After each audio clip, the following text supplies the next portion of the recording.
for everybody to take jacket off. And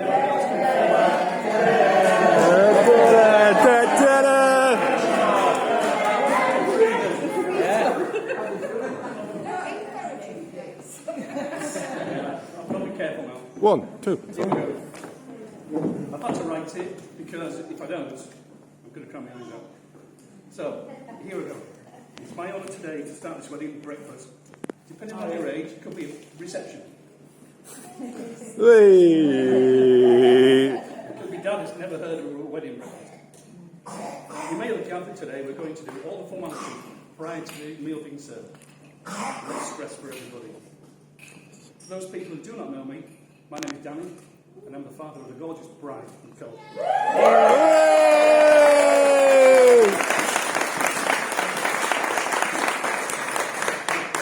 I think you would all agree that the words spoken at the ceremony were beautiful, and the readings from Dan and Rebecca were heartfelt.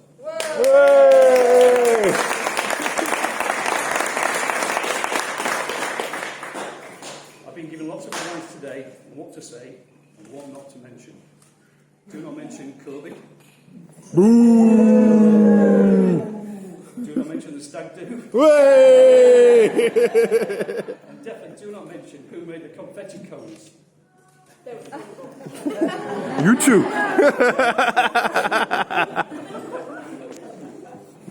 I was given 3 bits of good advice when preparing these few words.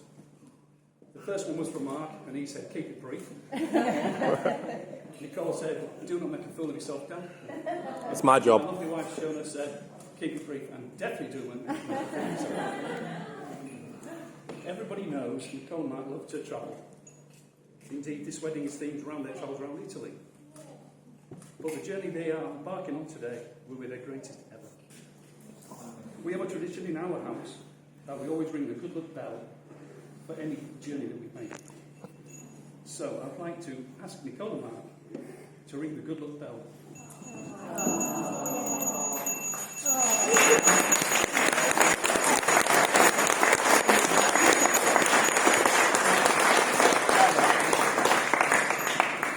Obviously, I think we should do the very best for the future. It just remains for me to ask you all to be upstanding.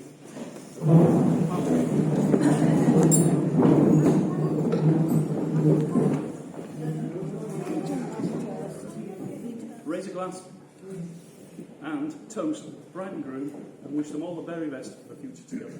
Bride and groom. Bride and groom. At this moment, I'd like to pass to my new wonderful son-in-law, Mark.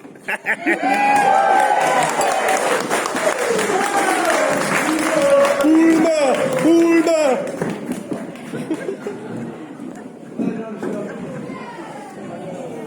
Dad.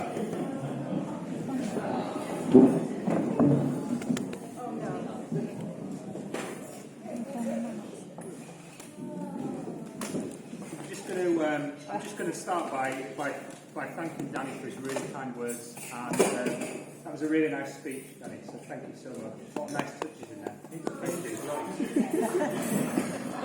Thank you. Nicole and I would first of all like to welcome you here today to the Hospital in York for our special day. This day has been 3 years, maybe even 4 in the planning, for obvious reasons, but like Danny said, we're not going into that today. And we just feel really fortunate enough that we can celebrate today with you all. And the way that we've had to embark over the last 2 years, has made this day even more special. Honestly, believe me from my heart when I say that, it's made it very, very special being able to do this today. So I'm just going to now start with some thank yous, really, to be honest with you. I want to start with my mum and dad. Dad, mum, dad. I want to thank you. Just in case you weren't clear. I just want to thank you both really for helping me make the man I am today. All the opportunities and support you've given me is truly appreciated. As parents growing up, you were both selfless. You really were selfless. And what always stands in my memory, and I think what's taken me through my life to be a teacher and a PE teacher and whatnot, has been, the fact that you've always supported my love of sport. And I was fortunate enough to obviously play roller and ice hockey. And I remember very clearly those weekends that you gave up. We went to Sheffield, Friday night or Saturday morning, and we spent all weekend there for my sport. And then further on, you supported me through university. And, you know, generally over the years, you've always been there when I've needed you for a chat or money. Whichever order you want to go in with that. So, no, I'd like to thank you both, you know, so much. But more importantly as well, I want to thank you both for making Nicole feel so welcome. You always have made her feel so welcome. So thank you both for that. John? Sorry, John. Hello. Right. You still on? Don't wake you up there. I just really want to thank you. I want to give you a mention because you've been a huge support during the build-up to today. You supported us, you know, with bits over the weekend. You've been throwing a few texts, mine and Nicole's way this week, just to support us and things, and it does go appreciative. So thank you very much for that. Pleasure. I'm going to now move on to the in-laws, Danny and Shona. And I remember the day that I first met Danny and Shona. Me and Nicole drove to Scarborough for the day. It was a Sunday. We went for Sunday dinner at the local pub. Danny, Emilio, you were there as well. Do you remember that? Yeah. And I remember how from minute one I felt so at ease with you both. And then afterwards we went on to your local golf club. We had a drink there, and then after there we then went on home. And then I also remember as well, just a fond memory for Danny and I remember when I asked him if I could marry Nicole. And we just played 18 holes of golf at Oakdale Golf Club, where I was a member at the time.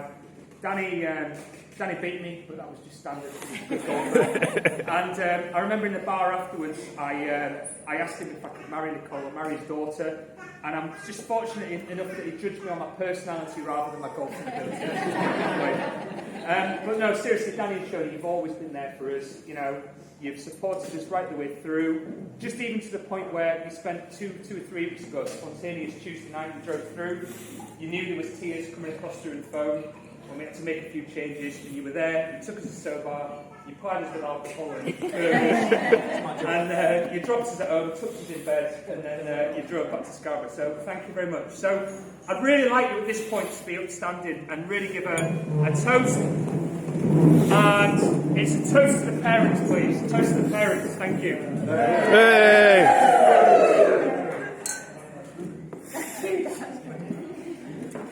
Okay. Nearly there. Now on behalf of Nicole and myself, we'd like to give a special thank you to Becca, Amy, Asti, Megan, Sarah and Emma. I think we all agree how gorgeous you all look today. You look absolutely fantastic. And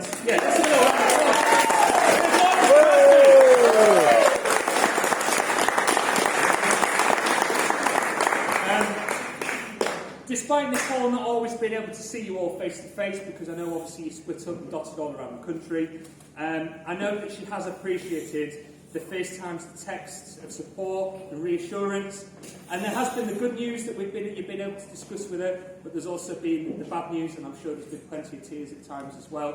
So thank you all for the support you've given her. I know, you know, being on the other side of Nicole, I know she's really appreciated that support. So thank you to you. Groomsmen, special thank you. Well, why do you say that? Some bits. A special thank you to Chris, Andy, Daniel and Simon for being my groomsmen. Chris, thank you for planning not only one stag do, you're there. Is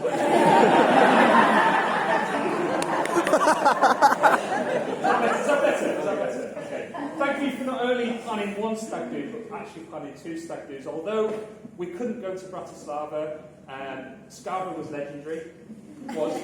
And, you know, nearly sort of 18 months of people not being able to go out and do things, and 4 new dads in the stag party.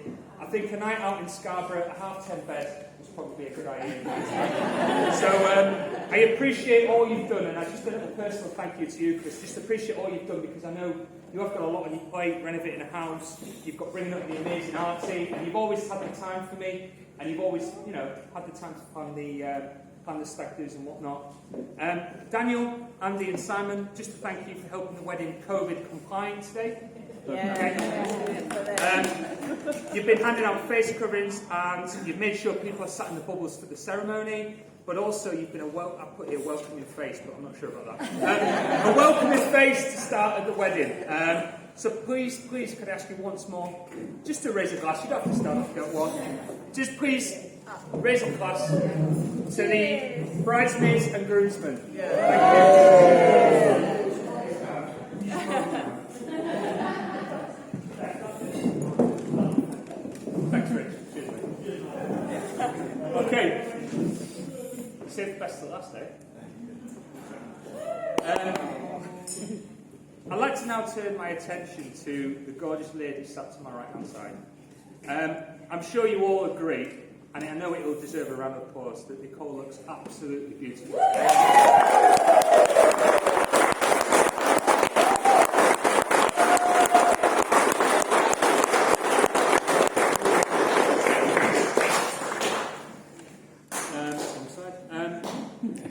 Nicole, my beautiful wife, who is intelligent, kind, caring, you look gorgeous today, and seeing you walk down that aisle made me feel really lucky and fortunate to have you. So thank you to you, first of all, for that. For those that didn't know, me and Nicole met at work, so Rossett School, Harrogate, and a few works there from the Rossett crew, and I don't know if Nicole's going to like to turn this, but I'll tell you anyway. I remember the day very clearly. The first time I met Nicole was a teacher training day in September 2012. Between me and some of the lads in PE at the time, we used to play a little game, and the game was called Look Out for the New Female NQTs.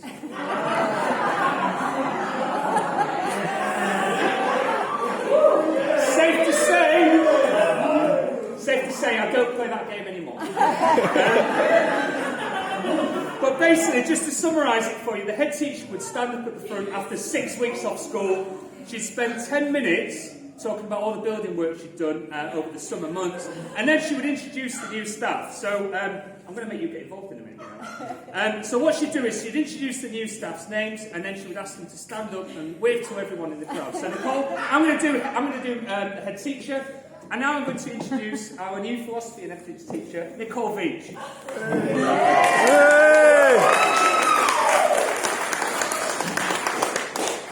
So at this point, naturally, I'm asked to give her a bit of a score. I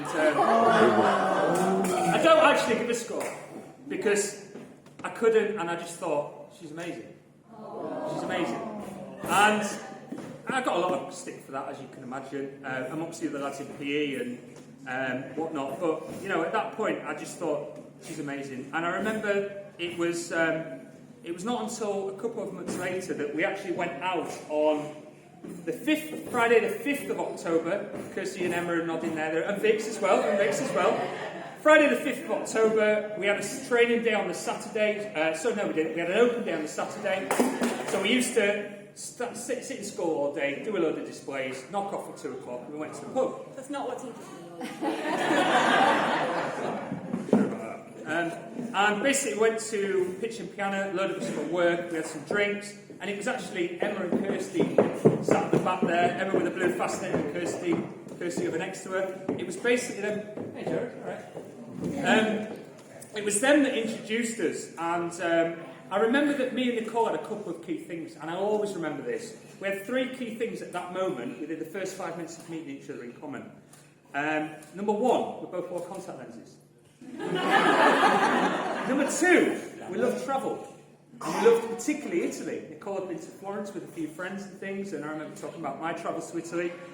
And number 3, we both actually went to York St John's, so there was quite a lot in common already, and our date came a few months after. Our first date was to Hotel Divan in Harrogate. I don't know why I chose there, but I spent an absolute fortune on wine to impress her. And we were both so polite to each other that we were embarrassed to eat stoned olives in front of each other and spit them out. So we were both starving and we wouldn't eat them. And how times have changed, believe me. Nick, she throws them out now left and centre. Not me on my carpet. Yeah, not me on your carpet, yeah. And 9 years on, honestly, I mean what I say here, you look beautiful. And you are not only my wife now. He's just getting involved. Alright. You're not only... Just done. Been upstage, Bulmer. You're not only my wife, but I firmly believe that you're my teammate. We always talk that we're a team, and we do things together, and we're a team, we work through things as a team. I love that. but you're also a work colleague, but more importantly as well, you're my travel buddy, and you're my best friend. So there's lots of roles,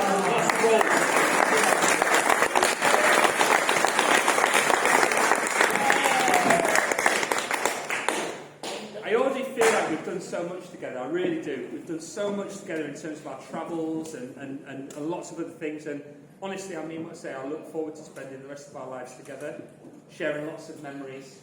And could I now ask you all to stand and raise a glass to my beautiful wife, to Nicole!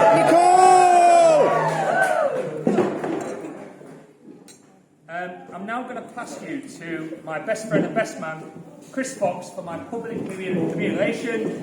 Chris, it's payback time, mate.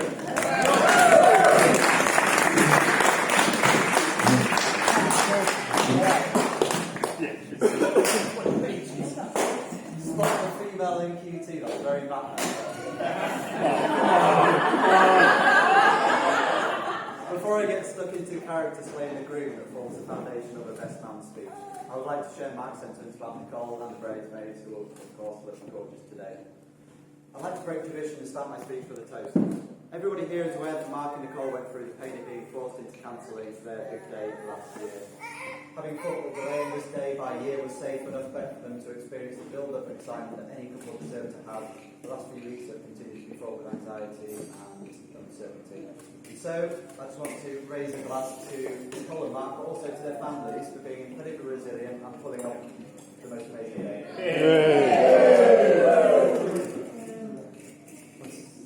Okay, after this sounding a bit cliche, I want to say that it was an absolute honour to be asked by Mark to be his best man today. From the word go, I wanted to do the job justice, and so I decided to turn to Google. I set out to search for information on the responsibilities of a best man, along with some hints and tips for the day. It's very easy to get sidetracked on the internet, especially when your wife is out, as I'm told by my phone. Anyway, after being sidetracked for a few minutes, I got back to researching my duties. I learned it takes almost 1,000 years for the distance between the UK and the USA to separate by 4 kilometres. Not far off the time it took you to make an honest woman of Nicole. When Mark asked me to be his best man, I must admit amongst my first thoughts were, bloody hell, I need to make a speech. What am I going to talk about? Google informed me that my speech will involve some defamatory stories at Mark's expense. Although I've got plenty of slanderous material, the majority of it is not suitable to share. For example, the time that you tricked me into drinking earrings in my own wedding.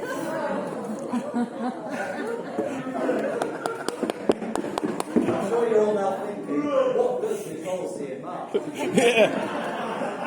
often thought this too. Perhaps for his love of a good party. Yeah.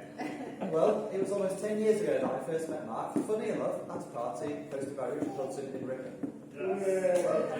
Bully and I forged our friendship, flying drunk, semi-naked, being spanked by 4 of the lads. in our attempt at recreating Goose is Dead from Top Gun. Back to the original question, what does Nicole see in Mark? If not for his plasma soda, perhaps for his standards of personal hygiene. Male or female, it's perfectly natural to want to keep ourselves well groomed. But where do we draw the line? I'm sure you'll all agree that the line was surpassed the time that Mark had his undercarriage racked by Nicole. Unbelievable, but true. So maybe Nicole fell for Mark's bravery in the face of danger. Well, I've seen him run and practically dive behind a wall as a goose made a beeline towards him. Say hello. More recently, he saw a hedgehog in our garden just a few weeks back. He was quite taken with the hedgehog, even nicknaming him Harry. As I got closer to the hedgehog, Mark cautiously shouted across, "Foxy, don't get too close, it'll fire its spikes at you." I'm not sure what Nicole sees in Mark. If not for his party persona, for his strange customs in personal hygiene, or for his bravery around British wildlife, who knows? I guess it will remain as one of life's great mysteries. I remember meeting Nicole for the first time over 9 years ago. I could tell Mark was in love due to the twinkle in his eyes. His whole face was beaming. Among his teammates from the rugby club, unbeknown to me at the time, his beaming expression was already those of the bully glaze, most usually apparent around 5 pints into the About now then. About now. As a newly qualified teacher, PPT, as you're all now aware. Having graduated university here in York, I still remember my first impressions of Nicole. I thought she was very kind, beautiful, and very well spoken. I was later shocked to hear that she was from Scarborough.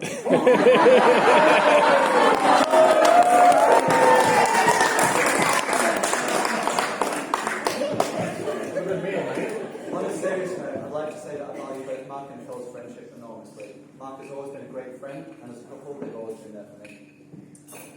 I'd also like to thank Nicole for hosting countless dinner parties and for the use of their spare bedroom, despite being her husband astray on occasion.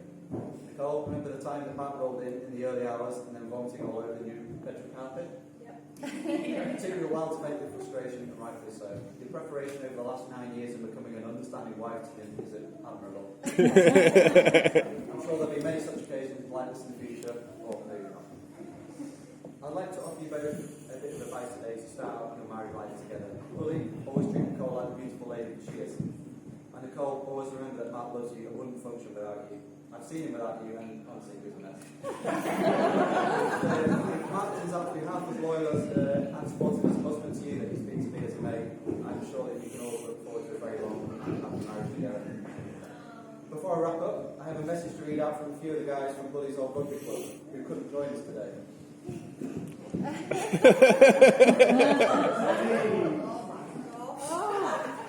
Bully was useless in all positions. We really hope that Nicole has better work with him tonight. A taste of the bride and groom. The bride and groom. Well done, Chris.